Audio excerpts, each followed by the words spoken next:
మీ ఇంట్లో మొదటి కోటీశ్వరుడు మీరే అవ్వాలనుకుంటున్నారా? ఈ ఫైనాన్షియల్ వెబినార్ లో ఇప్పుడే జాయిన్ అవ్వండి. నమస్తే రమగారు. నమస్తే జయ. రమగారు, కొంతమంది సహాయం ఎవరైతే చేస్తారో సహాయాన్ని తీసుకుంటారు, వీళ్ళు లాభపడతారు, కానీ వాళ్ళకే ప్రమాదానికి గురి చేస్తూ ఉంటారండి. ఇలాంటి నీతి కథలు మనం చాలా వింటూ ఉంటాం. అవును, పిల్లలకి చెప్తూ ఉంటాం, ఎవరైనా మనకి సహాయం చేస్తే జన్మలో మర్చిపోకూడదు.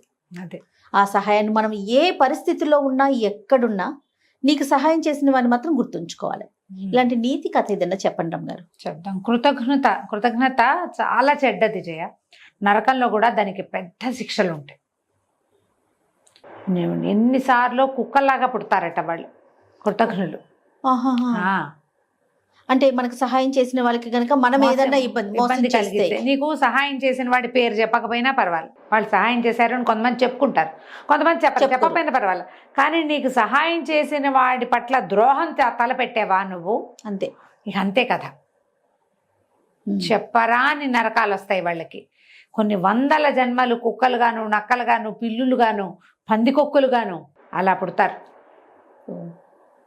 మంచిది కాదు అది. నేను చెప్తాగా, నీకు హెల్ప్ చేశారు, వదిలేపోని, నీకు కుదరకపోతే చెడు మాత్రం చేయకూడదు. వాళ్ళ గురించి నువ్వు చెడుగా మాట్లాడకూడదు, చెడు చెప్పకూడదు, చెడు చేయకూడదు, వాళ్ళకి ఏవి ద్రోహం తలపెట్టకూడదు. మహాభారతంలో కొన్ని కథలు చెప్పుకున్నాం మనం. నాడీ జంఘుడి కథ ఒకటి దీనికి ఉదాహరణగా చెప్తారు. పూర్వమట ఒక గ్రామంలో ఒక బ్రాహ్మణ యువకుడు ఉండేవాడు. అమ్మ నాన్న వాళ్ళు ఏదో వైదిక విద్యలో ఉన్నారు, కానీ ఇతను అట్లా ఏం నేర్చుకోలే. ఆటకాయితనంగా తిరిగేవాడు. లేక పుట్టిన పిల్లల్ని గారాబం చేస్తారు పెద్దవాళ్ళు, మంచి మాటలు చెప్పలేకపోతారు, స్వధర్మ నిధనాన్ని చెప్పి నేర్పించలేకపోతారు, ధర్మాన్ని వదిలేశాడు అతను. వాళ్ళతో కలిసి తిరిగేవాడు. మెల్లిగా అతనికి మాంసాహారము అన్నీ అలవాటైనవి. ఏదేదో తిరిగేవాడు, వ్యాపారాల మీద వాటి మీద. వాళ్ళు ఎవరో వ్యాపారాలు చేస్తుంటే ఎక్కడెక్కడికో వెళ్ళేవాడు. మోసాలు, ద్రోహాలు, చిన్న దొంగతనాలకి పాల్పడి మొత్తానికి వాడు ఏమిటంటే కులభ్రష్టుడు అయిపోయాడు. వాడి వాళ్ళతో ఏ సంబంధము లేదు. వాడు ఏ ఊళ్ళో తిరుగుతూ ఎక్కడికో వెళ్ళిపోయాడు. అయితే ఏమైంది, ఒక వ్యాపార నిమిత్తం కొంతమంది స్నేహితులు వెళ్తుంటే వాళ్లతో పాటు అతను ఒక పడవ ప్రయాణం చేసి వెళ్ళాడు. ఆ పడవ పగిలిపోయింది. అందరూ ఎవరి దారిని వాళ్ళు కొట్టుకుపోయారు నీళ్ళకి. ఇతను ఒక ప్రాంతానికి చేరాడు. అప్పటికి 3-4 రోజులుగా ఈ నదిలో, సముద్రంలో కొట్టుకుపోయి ఆహారం లేదు, చాలా దుర్భరమైన పరిస్థితిలో ఉన్నాడు. ఇతను వెళ్ళిన ప్రాంతంలో దీని మీద ఏమంటారు, ఒక చిన్న ద్వీపం లాంటి దాని మీద పెద్ద వటవృక్షం ఉందట, చాలా పెద్దది. ఎంత పచ్చగా, ఎంత ఆహ్లాదంగా ఉందో అక్కడ నాడీ జంఘుడు అనే బకరాజు నివాసం ఉండేవాడు. కొంగ, అతిపెద్ద కొంగ, పురాతనమైనది. ఇది కృతయుగం నాటి కథ. ఈ బకరాజుకి విధాతతో స్నేహం, బ్రహ్మదేవుడికి స్నేహితుడు. అబ్బా, అద్భుతమైన ధర్మాన్ని నిర్వర్తించే రకం అతను. రాజధర్ముడు అని పిలిచేవాడు. నాడీ జంఘుడైతే అతని ధర్మాలకే రాజు. అతను ఆ వైపుకి వెళ్ళిన వాళ్ళకి సహాయం చేయకుండా ఎవరిని ఎప్పుడు పంపించేవాడు కాదట. అయితే ఈ సుమంతుడు అనే యువకుడు, కులభ్రష్టుడైన వాడు, ఆయనకు కనిపించాడు ఆ నాడీ జంఘుడికి.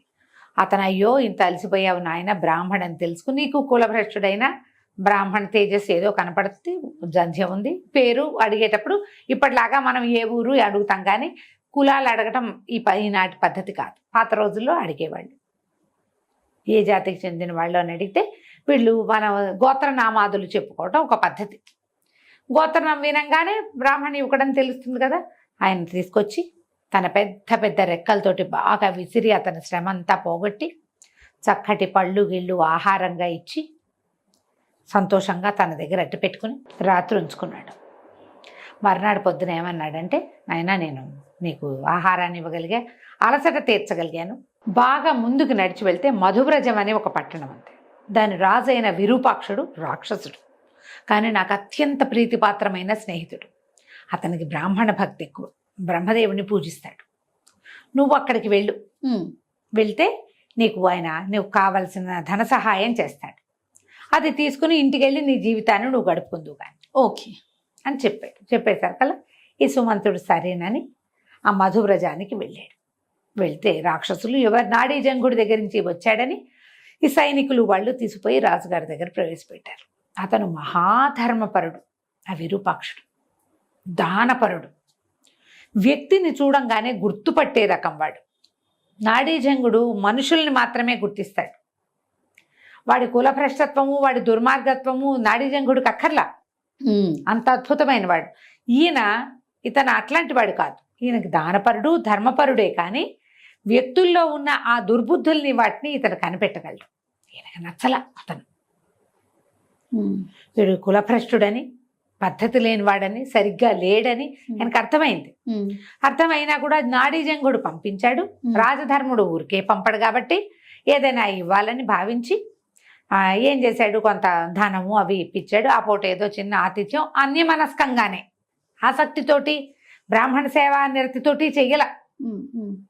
ఆయన పంపాడు, ఇతను ఒకడు వచ్చాడు ఇవ్వాలి అన్నట్టుగా ఏదో మోయగలిగినంత, అంటే అలా అనకూడదు, మోయలేనంత ధనరాశులు ఇచ్చి సాగనంపితే ఈ మధువ్రజ నుంచి మళ్ళీ ఇతను స్వగ్రామానికి వెళ్ళాలంటే నాడీజంగుడు ఉన్న ఆ మర్రి చెట్టు దగ్గరికే రావాలి. అక్కడికి వచ్చాడు.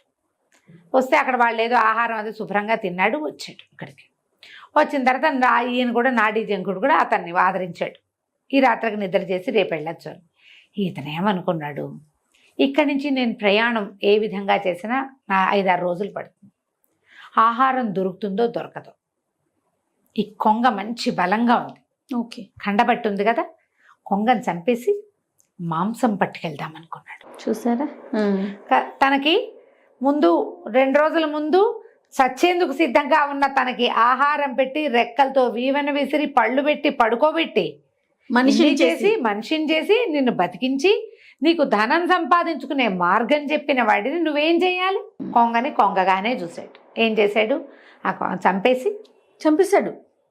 రెక్కలు అవి అన్నీ తీసేసి మాంసాన్ని పోసిన పెద్ద కొంగ మాంసాన్ని ఒక మూటలాగా కట్టుకుని దాన్ని భుజాన్ని వేసుకుని ఈ ధనపు రాసుల్ని కూడా మోసుకుంటూ వెళ్ళిపోయాడు. ఇక్కడ వీళ్ళకి ఏం అలవాటు, నాడీజంగుడి దగ్గర నుంచి ఎవరైనా గెస్ట్ వస్తే వచ్చినట్టు మధువ్రజానికి, లేకపోతే 2 రోజులైతే నాడీజంగుడే వస్తాడు. ఓహో, కబుర్లు చెప్పుకుంటారు, సాయంకాలాలు కాసేపు వచ్చేవాడు. వీడు బయలుదేరి వెళ్ళిపోయాడు. ఈయన నాడీజంగుడిని చూసి 2 రోజులైంది, ఏమిరు మనిషి రాలేదు, ఎవరు రాలా ఆ పక్క నుంచి, కనీసం కొంగ పిచ్చిక అయినా వస్తాయి, నాడీజంగుడు రాలేదు అని ఆయనకి ఏదో అపశకునంగా అనిపించడం మొదలుపెట్టింది విరూపాక్షుడికి. కొంతమంది చారుల్ని పంపించాడు. భటుల్ని, నాడీజంగుడి కుశలం కనుక్కురండి, ఇక్కడి నుంచి అక్కడి నుంచి రోజు కబుర్లు వస్తూనే ఉంటాయి. ఏమీ రాబోయేసరికి ఆయనకు అనుమానం వచ్చింది. భటులు వచ్చేసరికల్లా వటవృక్షం బోసిపోయింది, రెక్కలు అవి తెగి కనపడుతున్నాయి, అక్కడ ఇక్కడ ఈకలు కనపడుతున్నాయి, నెత్తురుంది. వాళ్ళు పరిగెత్తుకుంటూ వెళ్ళి చెప్పేసరికల్లా ఈయనకి ఏమనుమానం వచ్చింది, దుర్మార్గుడైన కపట బ్రాహ్మడు ఒకడు వచ్చాడు, కులభ్రష్టుడు, వాడే ఈ పని ఏదో చేసుంటాడని ఆయన ఆ మేఘాల మీద పరిగెత్తుకొచ్చాడు. వస్తే ఏముంది, రెక్కలు కాళ్ళు ముక్కు కనపడ్డాయి. పరమ దుఃఖంతో అయ్యో దుర్మార్గుడికి ఇంట్లో అవకాశం ఇచ్చి ఇట్లా చేసుకున్నాడే అని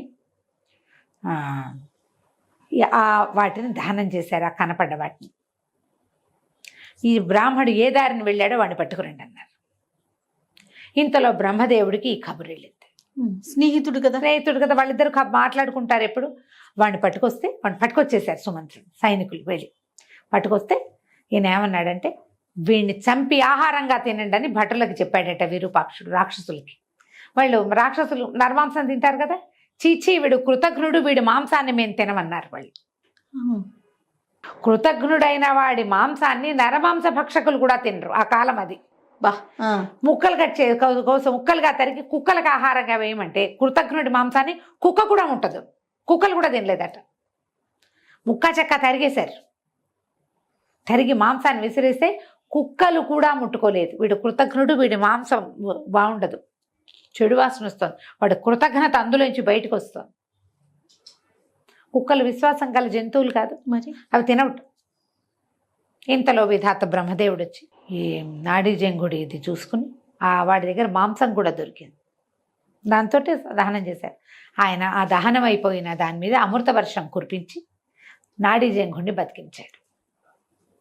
బతికిచ్చేసరికల్లా విరూపాక్షుడు కావలించుకున్నాడు, నేను నిన్నెంతో మిస్ అయ్యాను, నువ్వు కృతజ్ఞుడు, వాడి సంగతి నీకు తెలియక నువ్వు వాడికి ఆశ్రయం ఇచ్చావు, వాడే నిన్ను ఇట్లా చంపేశాడు, ఇంత అన్యాయం జరిగింది, భగవంతుడు ఉన్నాడు కాబట్టి నువ్వు బతుకున్నావు, లేకపోతే నువ్వు ఎట్లా వస్తావు మాకు, నీలాంటి వాడిని మేము కోల్పోతాం కదా అని కావలించుకుని చాలా దుఃఖపడ్డాడు. ఆ బ్రాహ్మడు ఏమయ్యాడో నేను నాడీ జంకుడు అడిగితే వాడిని ముత్తరించి కుక్కలకు ఆహారంగా వేసాం, కుక్క కూడా ముట్టలేదు వాడి శరీరాన్ని, వాడి మాంసాన్ని అని విరూపాక్షుడు చెప్తే, అయ్యో అయ్యో బ్రాహ్మణ వధ చేసావా నువ్వు, మారడానికి వాడికి ఇంకొక అవకాశం ఇవ్వండి, వదలకూడదు, నువ్వు చేసిన పుణ్యమంతా పోతుంది ఒక బ్రాహ్మణ్ణి వధిస్తే. వాడు కులభ్రష్టుడైతే వాడి భ్రష్టత్వం వాడితోటే ఉంటుంది, వాడిని చంపిన పాపం మనకొస్తుంది కదా, అతన్ని బతికిచ్చి అతనికి ఒక అవకాశం ఇవ్వమని అడిగాడు. ఆయన చూడు ఎట్లాంటి వాడు, ఇంత చేసినా కూడా. అప్పుడు మళ్ళీ బ్రహ్మదేవుడి వరప్రసాదంతో సుమంత్రుడిని మళ్ళీ బతికించారు. బతికిచ్చి ఈ అపార ధనరాశులు ఇచ్చేసి అతన్ని పంపించేసి, కృతజ్ఞుడు అయితే అంటే ఎవరికైతే కృతజ్ఞత ఉండదో వాడికి ఎలాంటి గతి వస్తుంది అంతే. ఇప్పుడు దీనికి ఈ జీవుడికి ఆయన చెప్పట, ఇంత పని చేసినందుకు వాడి కర్మశేషాన్ని వాడు అనుభవిస్తాడు. రేపు మరణించి వెళ్ళాక వాడంతటి వాడిని మరణించని, చంపిన పాపం నీకెందుకు, ఈ కర్మబంధాన్ని అతను మోసుకోవాల్సిందే.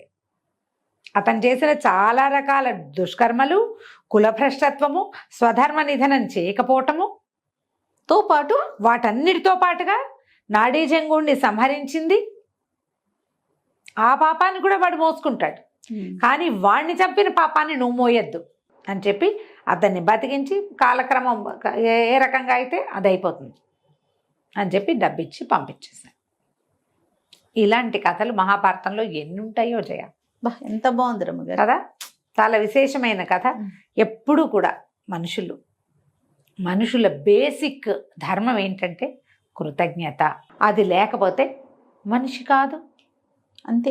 జీవించి ఉన్నా వేస్టే వాళ్ళు, వ్యర్థం కదా. నేను చెప్పాను, నువ్వు సహాయం చేసిన వాడికి తిరిగా సహాయం చేయలేకపోయినా ఏం పర్వాలేదు, చెడు చెయ్యకు, చెడు అనకు, అంతే. అది పాపం నీ వెంట పడుతుంది. తప్పులు ఎప్పుడు వెంట పడతాయి కదా జయ, 100% అండి. ఎప్పుడు మన నీడ మన వెన్నంటే ఉంటుంది. ఇది కూడా అంతే, నీడలాగా పడిపోతుంది మన వెనకాల. అందుకని ఆ పని మాత్రం చేయి. చాలా బాగుంది రమ్మగారు, అద్భుతంగా ఉంది. నమస్తే అండి. నమస్తే జయ. సుమన్ టీవీలో మీ పర్సనల్ అండ్ బిజినెస్ ప్రమోషన్స్ కోసం కింది నెంబర్కి కాంటాక్ట్ చేయండి.